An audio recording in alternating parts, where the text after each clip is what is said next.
Assalamualaikum warahmatullahi wabarakatuh.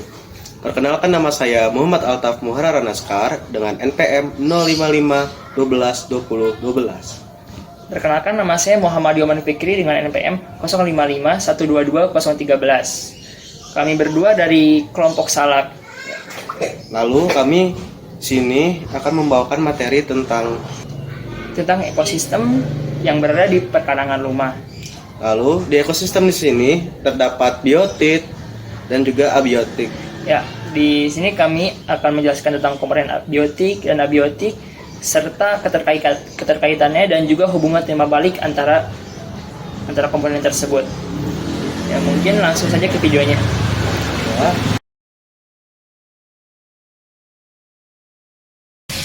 Assalamualaikum warahmatullahi wabarakatuh. Perkenalkan, nama saya Altaf Askar dari kelompok Salak. Di sini saya akan membawakan sebuah materi tentang pengetahuan lingkungan. Lalu di sini saya berada di perkarangan rumah. Saya akan membawakan materi tentang biotik dan abiotik. Lalu di sini biotik terdapat tanaman-tanaman, tapi saya akan memilih tanaman pohon jeruk.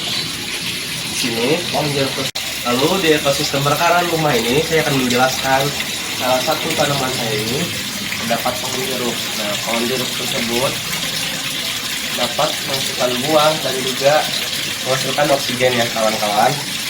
Lalu pohon jeruk tersebut juga menunjukkan suasana seperti ini sangat dingin sekali. Lalu pohon jeruk tersebut membutuhkan udara, air, dan juga cahaya matahari kawan-kawan. Kenapa membutuhkan cahaya matahari, udara, dan air? Karena kan cahaya matahari bukan untuk fotosintesis dan juga udara untuk membantu menyerap gas karbon dioksida dan juga menghasilkan gas oksigen. Lalu untuk air dapat membantu proses respirasi tanaman, itu menyerapkan nutrisi dan juga berbagai macam mineral. Lalu di sini dalam tanah ini terdapat cacing ya kawan-kawan.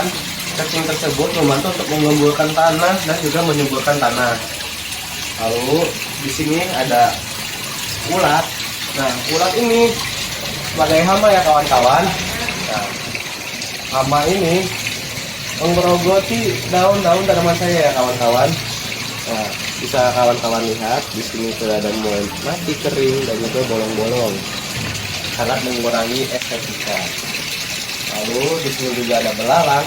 Belalang juga bagus sih untuk perkarangan ekosistem ini dikarenakan memakan bangkai ulat yang sudah mati dan juga lalat atau sebagainya. Lalu kita dapat semut ya kawan-kawan. Bisa kawan-kawan lihat semut itu sedang jalan-jalan. Nah, semut ini terdapat beberapa fungsi juga. Yang satu sangat bagus karena akan memakan atau mengkonsumsi ulat-ulat yang terdapat di tanaman saya kawan-kawan. Lalu menyebarkan benih juga nih di alam liar. Kenapa banyak pohon? Dikarenakan semut tersebut membawa benih ke markas mereka di dalam tanah. Nah, karena kehujanan dan benih tersebut terairi, maka benih tersebut tumbuh menjadi pohon. Nah, ada juga fungsi atau negatifnya semut itu, mereka biasanya memakan daun dan juga dibawa ke markas mereka untuk dijadikan sarangnya. Lalu di sini ada pengurai.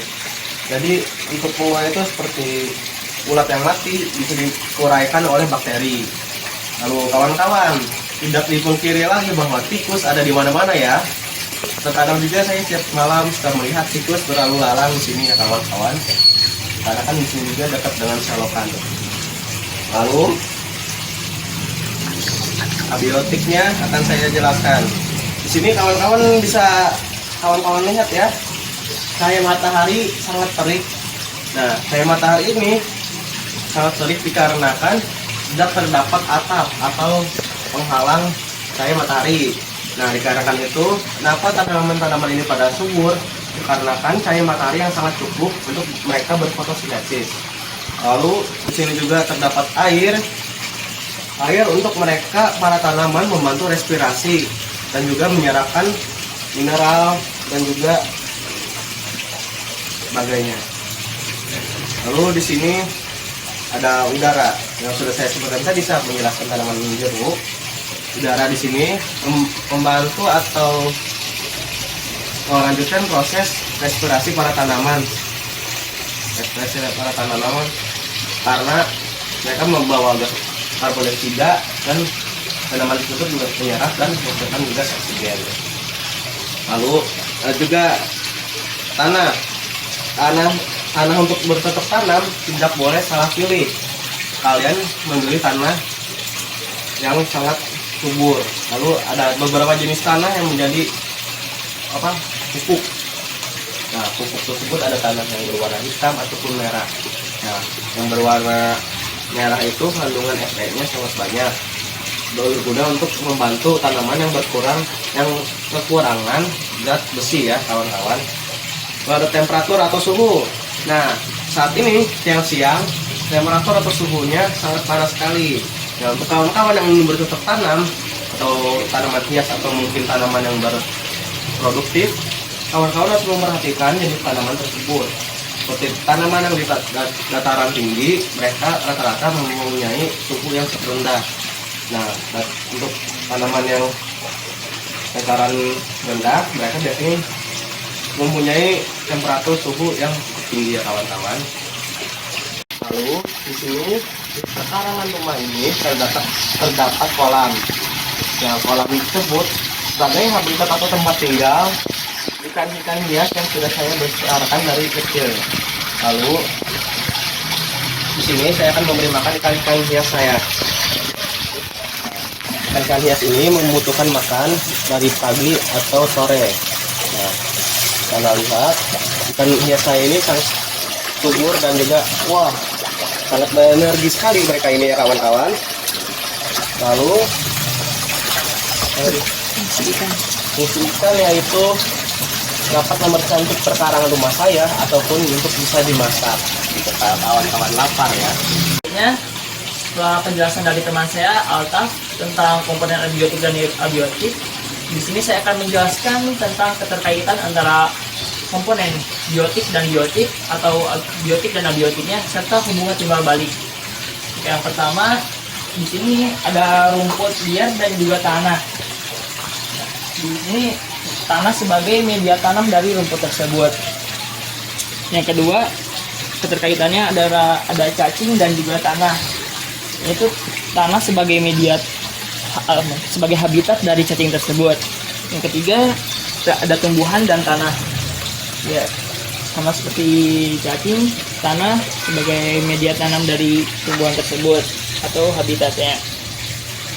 Selanjutnya di situ ada ikan dan juga air, yaitu air sebagai habitat alami daripada ikan.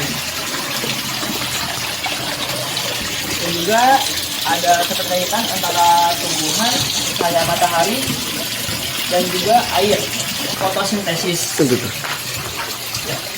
Selanjutnya ada hubungan timbal balik atau simbiosis. Yang pertama ada simbiosis mutualisme antara tumbuhan dan cacing tanah. Kenapa itu disebut mutualisme? Karena cacing mendapatkan makanan dari daun-daun yang berguguran atau jatuh ke tanah. Selanjutnya tumbuhan mendapatkan keuntungan dari cacing tersebut yang membuat tanah menjadi subur. Selanjutnya ada tumbuhan dan ulat atau daunnya. Di sini terlihat ada bolong-bolong. Ini merupakan simbiosis parasitisme, di mana ulat mendapatkan makanan dari daun tersebut dan tumbuhan tersebut menjadi gundul atau daunnya habis. Dan ada juga di sana ada pohon rambutan dan juga benalunya. Pohon rambutannya sudah mati. Itu juga merupakan contoh dari simbiosis parasitisme. Mengapa? Karena di situ benalunya mendapatkan nutrisi atau nutrisi atau makanan yang tergantung dalam pohon rambutan dan pohon rambutannya kehilangan sehingga dia mati. Baik teman-teman, mungkin cukup sekian penjelasan yang kami dapat sampaikan. Semoga penjelasan kami bisa diterima dan diambil manfaatnya. Saya dan rekan saya Muhammad Altaf undur diri. Terima kasih atas perhatiannya. Assalamualaikum warahmatullahi wabarakatuh.